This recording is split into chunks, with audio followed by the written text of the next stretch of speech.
All right. Hey there, and welcome to another episode of the OCD and Anxiety Show. So, my name is Matt Cotty, and I'm a licensed clinical social worker and the founder of Restored Minds and the creator of the AAA Response. And on this episode, I want to continue the discussion about recovery. And in this episode specifically, I want to talk about the idea of making the decision to recover and reclaim your life. And this title, this concept might be kind of a bit of a turnoff for some people. I understand, because making the decision to recover um, implies the idea that one would make the decision to remain in the loop.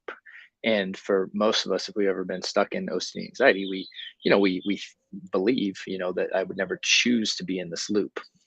And this is why making the decision is so important, because if you have followed along with this particular series, we talk about how recovery really is a choice, in the sense of you can choose to engage in behaviors that will continue the loop that we get caught in, whether it's related to OCD and general anxiety, panic attack, phobias, right? The all that stuff, that's stress related conditions. That loop is really what we're aiming to break. And what happens a lot of times is that we dis we displace the responsibility of getting better onto other people. And this is why making the choice or the decision, I should say, to recover is so important. And let's go ahead and talk about what that means. What that means is, when you decide to make that decision, it means that you decide to take full responsibility for your health and your recovery. It doesn't mean that you decide that you're never going to have thoughts that you don't like, or you're never going to experience anxiety, and you're going to try to control these things that are beyond your control. What this is about is, it's about making the decision to say, I'm going to start looking at the things that I can control, and I'm going to systematically start removing those from my life, because I realize that those are the things that are keeping this loop going, that are keeping me stuck, and ultimately limiting the quality of life that I am living. And I, was obviously stuck in these loops for a long time. So I'm not saying this is easy, but there comes a turning point on your journey where you begin to see this as, if you're engaging in behaviors that are keeping the loops going, the reality is you are deciding to engage in those behaviors. If you feel uncertain about something and you're deciding to go get reassurance, you're making that decision. Even though that decision will make you feel better today, it will make you worse tomorrow. Like, there is a certain part of this where we have to take responsibility and say, look, I actually have the power to engage in behaviors or not to engage in behaviors. That is something that I have. I own it. I take responsibility for it. And by doing that, we are then able to start to really remove those things and really become aware of the things we do. And it's not just about reassurance, it's about things you avoid, right? Things you try to control, things you do to cope with anxiety, with substances or alcohol, or controlling other people, right? um distraction techniques that we engage in. There's so many things, when we really break it down on paper, usually, where we can really start to see, like, man, I do a lot of stuff here. A lot of my day is revolved around me not trying to not have these thoughts or not have these feelings that I don't like. And what we've done is we've practiced engaging in these feelings, and we've practiced, or these behaviors, and we've practiced trying to avoid feelings and not feel our feelings for a long time. So it's very habitual.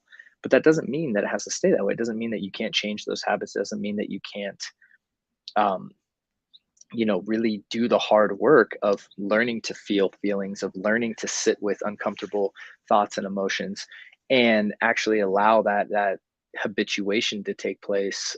Because many people have done this. And if many people have recovered from this, you can too.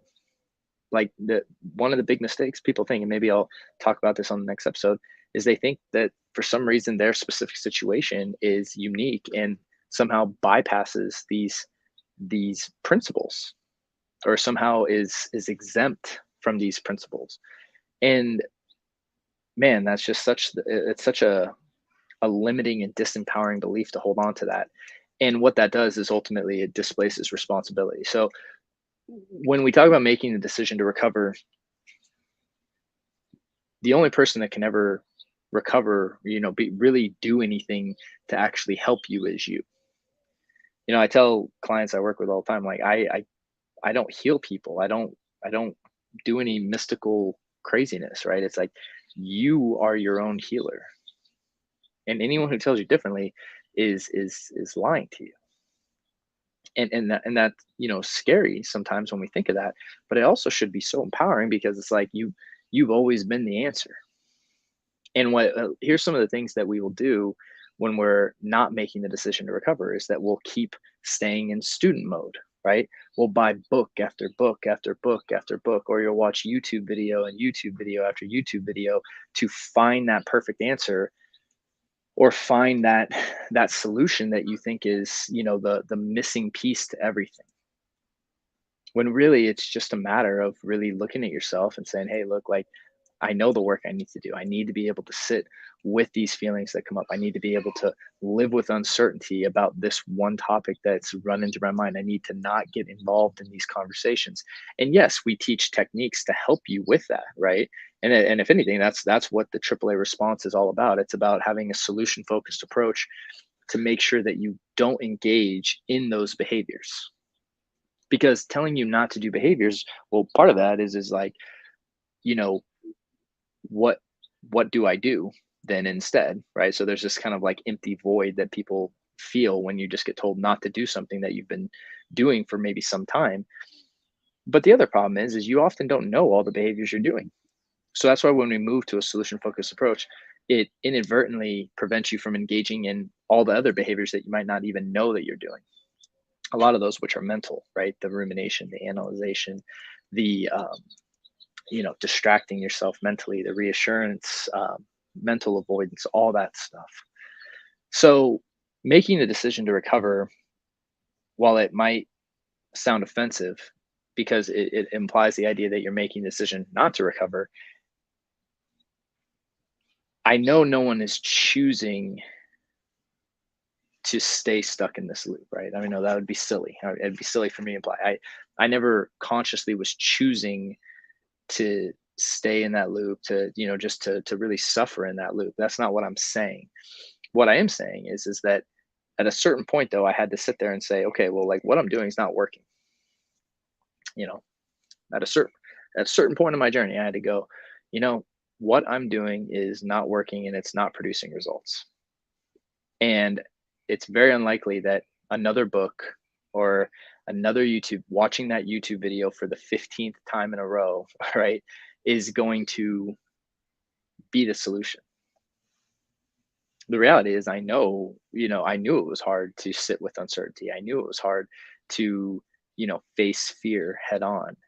And a lot of what I was doing was trying to look for ways around that, some secret path through the mountains that no one knows about, so I could do this without having to experience the discomfort.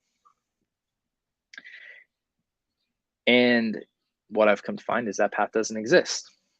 And in many ways, it's good that it doesn't exist, because by doing the hard work of this and actually facing fear and learning how to sit with these feelings, is a skill set that you build that you can then build upon further. And recovery is not, like I've talked about, is not this mystical destination you reach, but it's a practice that you engage in. And the more and more you engage in this, the better and better your health becomes.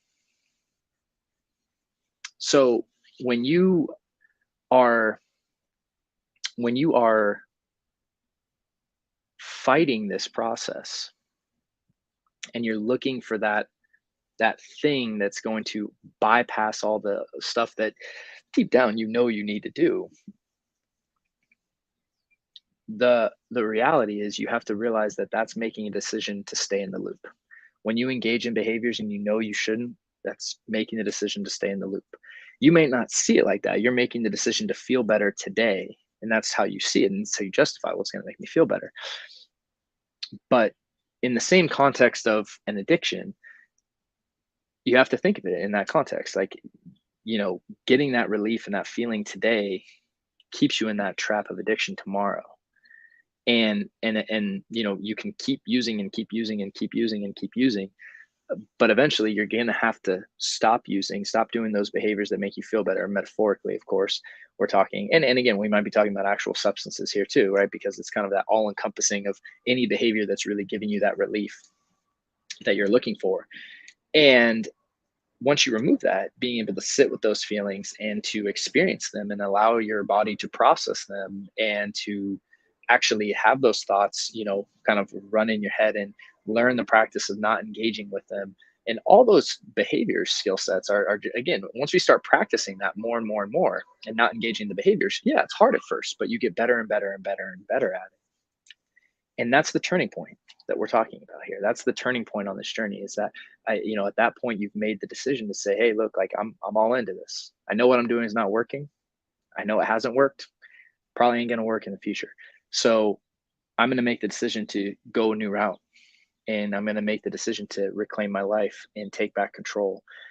And that is really what it means to make the decision to recover. It means not to say that you're choosing to remain in this loop, but it's about choosing to say, hey, look, I know that I've been doing these behaviors to make myself feel good today, and I need to stop doing that because it's keeping me stuck. So I'm going to make the decision to get better tomorrow and the next day and the next day. And that is a much different process than it is to feel better today. So it's really about not this black and white, you're making the decision to stay stuck. I don't really like looking at it like that. It's just really taking two different paths. You can choose to keep doing the behaviors that make you feel better today, and that keeps you trapped tomorrow. Or we can start making decisions and behaviors and engaging in behaviors that are going to help us tomorrow and the next day and the next day on a much higher trajectory, and really help us reach the kind of levels of health that we want to reach. And that's really what it's about. And so I hope that this was helpful for you. And if you're a listener to the show, or supporter, please help us out by liking and subscribing, as well as leaving a comment or review on iTunes. That really helps us. And there's also some resources down in the links in the show notes, right below. And so you can check those out. There's a link to a free download to get you started, as well as some different resources for you over at restoredminds.com. So thank you so much for hanging out today. I hope you guys have a great week, and I look forward to seeing you on the next episode. Take care.